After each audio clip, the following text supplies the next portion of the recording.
Praise lord అండి. బైబిల్‌లో నుంచి ఒక మాట మాట్లాడుకుందామండి. ధ్యానించుకుందాము. ఆదికాండము 24 అధ్యాయము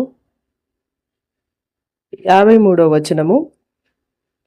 సేవకుడు వెండి నగలు, బంగారు నగలను, వస్త్రములను తీసి రిబకాకిచ్చెను. మరియు అతడు ఆమె సహోదరునికి తల్లికిని విలువగల వస్తువులు ఇచ్చెను.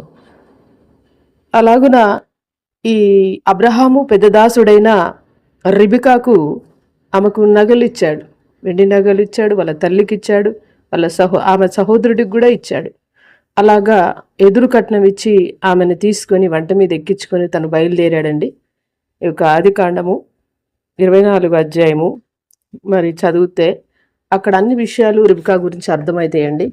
నిజంగా ఇస్సాకు కొరకు వెళ్ళిన ఎలియాజరు తనకే బంగారు నగలు, వెండి నగలు పెట్టుకొని తనను రిబికాను తీసుకొచ్చాడు. కానీ రిబికా లక్షణాలు ఎలాంటివంటే, రిబికా చాలా అందమైన మరి ఒక స్త్రీ. ఆమె ఆమె చాలా ప్రేమ కలిగింది. ఆమె ఆతిథ్యం చేసేది. ఆమె చాలా బలమైన స్త్రీ. ఆమె కష్టపడే వ్యక్తి. ఆమె శక్తిమంతురాలు. రిబికా నీతిమంతురాలు. దేవుని అందరి భయభక్తులు కలిగింది. యూద మహిళ. ఆమె చురుకైన మహిళ, పవిత్రమైన భక్తి కలిగింది, విశ్వాసము కలిగినది, బలమైన సత్కార్యములు చేయగలిగినది, మృదత్వము కలిగినది, విశ్వాసం ఉన్న స్త్రీ.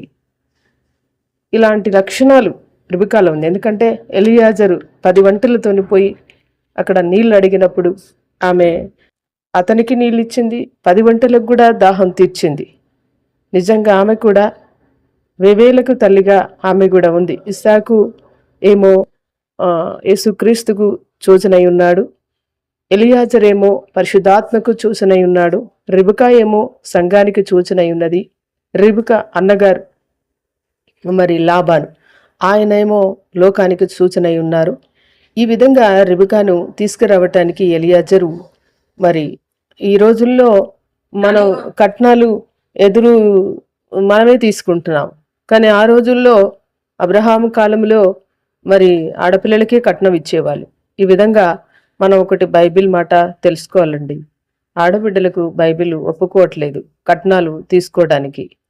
ఆడబిడ్డలకి తిరిగిచ్చి కట్నాలు తీసుకొని ఆడబిడ్డలను పెళ్లిళ్ళు చేసుకోవాలని బైబిల్ చెప్తుందండి.